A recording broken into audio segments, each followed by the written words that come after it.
어제 대통령 헌법재판소에서 이런 발언이 나왔습니다. 촛불 민심은 국민 민심이 아니다. 네. 바로 박근혜 대통령 측의 서석구 변호사가 이런 얘기를 했는데요. 오늘 오전에도 라디오에 나와서 똑같은 주장을 다시 한번 되풀이했습니다. 그러니까 이게 논란이 되니까 네. 확신에 찬 말이다라고 다시 확인한 건데요. 들어보겠습니다. 이런 촛불은 예? 이거는 대한민국에 대한 사실상 선전포고다.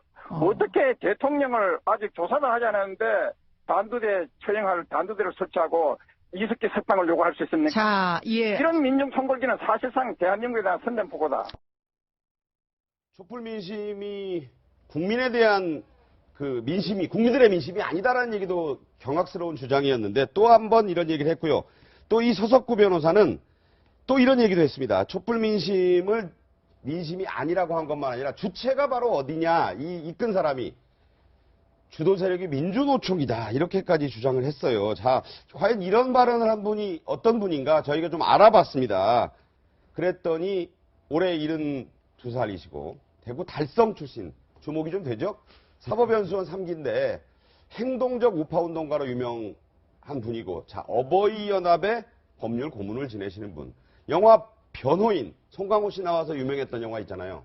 그 모티브가 됐던, 그 소재가 됐던 분이라고 해서 과거 불임 사건의 담당 판사. 자, 그 영상을 좀 이따 보면서 얘기 나눌 텐데 어떤 분이라고 생각되십니까? 이게 서석구 변호사 우리 극보수죠. 네. 극우보수. 또 보면 이른바 저 진보 진영이나 민주 진영에서 볼 때는 흔히 꼴보라는 표현을 많이 쓰지 않습니까? 뭐 자, 속된 말로 꼴통 뭐 어쩌고 그런 그 거죠. 방송 용어를 뭐 적합한지 예, 모르겠습니다. 좋은 용어 아닙니다. 아닙니다. 예. 근데 서로가 서로를 비아냥거릴 때 하는 이야기 중에 왼쪽에서 그야말로 오른쪽이 제일 끝에 있는 사람들 보면 흔히 꼴보라고 얘기합니다. 근데 어쨌든 앞서 잠깐 말씀하셨습니다만 서석구 변호사 같은 경우는 불임 사건, 네. 그 유명한 사건이죠. 불임 사건 때 당시 판사로서 그럼 당시 보면 다 유죄를 갖다 때렸던 그런 분이고, 그러니까 굉장히 이념적으로 자기 신념이 굉장히 강한 분이에요. 네. 그러니까 어제도 보면 헌법재판소에서 심지어는 같은 그러니까 박근혜 대통령 측 변호인들이 저 선배님 좀 참으세요. 네. 라고 이렇게 좀 말리는 가운데에도 저 얘기를 다 한 겁니다. 그래서 아니 이번에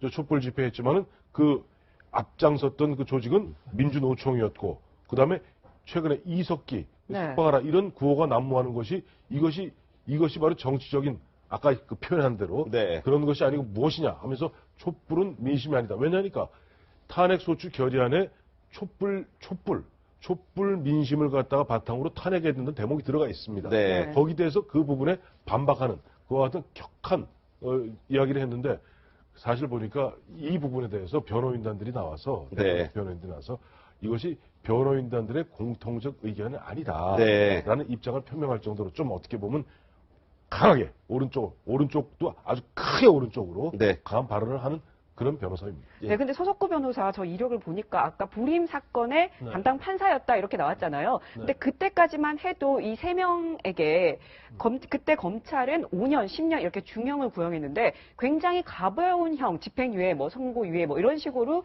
가벼운 형을 내려가지고 그때는 좀 굉장히 좀 진보적인 판사로 그렇게 알려졌더라고요. 그렇죠. 그때는 그런 형을 내리기가 좀 힘든 그런 상황이었어요. 그렇게 원칙적으로는 아주 형을 아주 공안 사건에 관해 굉장히 무겁게 내리는 그런 경우였거든요. 그런데도 불구하고 형을 가볍게 내렸단 말이에요. 그런 걸 보면 이 사람이 상당히 진보적이지 않냐 그런 생각을 했었는데 네. 나중에 본인이 그걸 번복을 합니다.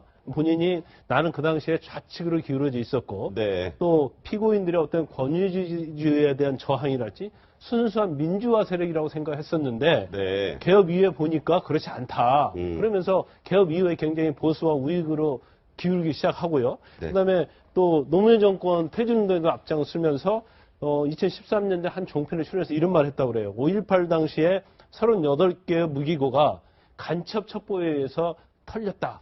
그리고 사망한 시민군 69%가 카빈총, 카빈총은 북한군이 쓰는 총이잖아요. 네. 그래서 북한군 개입 의혹을 제기해서 고소되기도 했다. 뭐 이런 식의 어떤 방송을 했다는 보도가 나오고 있어요. 네, 그 서석구 변호사 개인 주장입니다. 네, 그렇죠. 그런데 그런 주장을 했던 그런 변호사인데 어제 또 무슨 얘기가 나왔냐. 함무라비 법전부터 소크라테스 예수가 나옵니다. 한번 들어보겠습니다.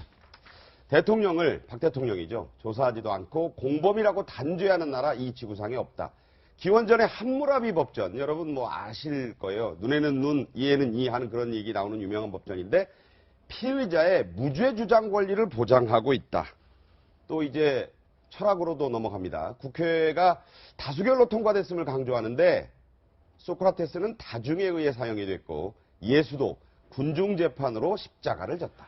서 소장님. 뭐 세계사공까지 다시 해야 되는 건지 함무라비 법전은 뭐 최초의 성문법이라서 법이 생긴 이래 이런 일은 처음 당하는 일이다라고 해서 박근혜 대통령을 소크라테스나 예수에 비유하면서 억울하게 정치적 희생양이다라고 주장하는 것 같습니다. 특히 수사 사건을 담당한 검찰에 대해서 노무현 대통령 시절에 청와대에 근무했던 사람이다. 즉 네. 이것은 정치 보복의 다름 아니다라는 뉘앙스로 이 재판을 끌고 가고 있는데 헌법재판은 재판을 법리적인 논박을 통해서 자기의 무죄 입장이보다는 정치적 공세로 이념 공세로 색깔 공세를 통해서 진영 간의 대결로 끌고 가려고 하는 게 아닌가. 따라서 결국은 헌법재판소의 본질을 흐리고 이 헌법재판소의 심리를 지연시키겠다라고 하는 의도로밖에 보이지 않는 그래서 탄핵이 결국은 그 헌법재판관 2명이 임기가 끝난 이후인 네. 5월, 6월까지 끌고 가서 결국은 기각시키겠다고 하는 의도가 있는 건 아닌가라고 네. 의심되어지는 대목입니다. 네. 자, 이 예수 얘기를 이전에 이번 국면에서 한 분이 또 있죠. 그렇습니다. 바로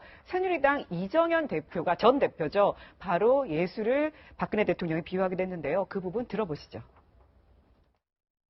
사실은 우리 뜻에 따라라. 새누리당 국회의원들, 여당 국회의원들 대통령 탄핵에 대해서 우리 야당에 따르라. 한마디로 말해서 우리의 하수인이 되어달라. 우리가 하자는 대로 따라라 라고 하는 얘기 아니겠습니까? 이게 야당 대표가 공개적으로 여당에게 할 수 있는 얘기입니까? 한마디로 말해서 배신자가 돼달라. 변절자가 돼달라. 성경에 나오는 예수 팔아먹는 유다가 돼달라. 예수를 부인하는 베드로가 돼달라. 이런 얘기 아니겠습니까? 먼저 탈당을 했지요. 네. 예, 어쨌든 저런 얘기가 있어서 묘한 기시감을 느끼게 하는 발언이었는데 야당 단호하게 얘기했습니다. 특히 천만을 헤아리는 촛불 민심을 폄훼한 데 대해서 추미애 대표는 이런 단호한 입장을 밝혔습니다. 촛불을 들고 나온 국민을 상대로 색깔 극장에서 색깔 연출을 했던 것입니다. 촛불은 민심이 아니다. 변호인의 망언은 헌법재판소와 헌정 질서를 능멸하는 행태였습니다. 이들의 행태가 정말 대통령 의도와 똑같은 것인지 변호인의 수준이 대통령 수준은 아니길 마지막으로 바랍니다. 촛불 집회 현장에서 대단한 활약을 했던 이승환 씨, 가수 이승환 씨는 이에 대해서 SNS에 이런 위트 있는 반응을 올렸습니다. 촛불 민심이 국민의 민심이 아니다. 소크라테스 예수도 검증재판에서 십자가를 졌다. 이런 얘기를 한 서석구 변호사에 대해서 미를 치고 있다. 이렇게 얘기합니다. 대통령이 미를 치고 있다. 이게 미치겠다는 얘기를 저렇게 이제 표현을 한 거예요. 자, 어떻게 보셨습니까? 근데 이런 거예요. 아까 서영호 변호사 말씀하신 대로 이게 보면 이 죄의 유무죄를 다투는 일반 형사사건이 아니라 이거는 이미 고위공직자를 파면할 것인가 말 것인가를 놓고 벌어진 일종의 정치재판인 것만은 그 부정할 수 없는 사실입니다. 네. 1월 1일 박근혜 대통령이 신년 초하루부터 43분에 걸쳐서 국회가 아니죠. 청와대 출입기자들한테 이미 그들을 통해서 선전포고를 하지 않았습니까? 그리고 박근혜 대통령의 그와 같은 어떻게 보면 논조에 네. 사실 보면은 변호인도 그렇고 어제 나왔던 윤전추 증인도 그렇고 맞추고 있는 거예요. 그러니까 네, 네. 박근혜 대통령은 가급적 보면은 어쨌든 이러저러한 어떤 절차상의 문제점을 들어서 가급적 이 탄핵 심리를 갖다 늦추고 네. 혹여 나중에 내가 탄핵이 인용된다 하더라도 그것을 정치적으로 나중에 극복하기 위해서 정치적 명분을 쌓아가는 겁니다. 네. 나는 억울하다. 그러다 보니까 우리 흔히 얘기하는 악법도 법이다. 라고 하면서 독배를 먹었던 소크라테스라든가 십자가를 지었던 예수님을 갖다가 인용해 가면서 그야말로 정치적으로 무언가 명분의 초석들을 하나하나 다져가는 그런 과정이다. 어제 탄핵 심리를 네, 보니까 변호사님. 박근혜 대통령 법률 대리인 측이 이중성을 띠고 있다는 생각이 들어요. 네. 첫 번째는 탄핵 심리는 정치적 재판이잖아요. 네. 이게 정치적 재판에서 소크라테스랄지 성경이랄지 촛불 민심 얘기를 마음껏 합니다. 근데 사실 이런 얘기는 형사 재판을 할 수 없는 얘기예요. 네. 그러면 그렇다고 쳐요. 그런데 결과적으로 이 세세한 게 들어가면 형사재판 절차를 한다고 주장하는 거예요. 그러니까 정치적 논리를 주장하면서 또 법리 논리를 주장하는 아주 모순된 생각을 하고 있는 거죠. 그래서 형사재판을 가니까 증거를 하나하나를 마치 재판 법정에서 하는 것처럼 따져야 한다고 하면서 그러면서도 결과적으로 정치의 논리로 가고 있는 그런 논리적인 모순을 지금 범하고 있다고 볼 수 있는 거죠. 네.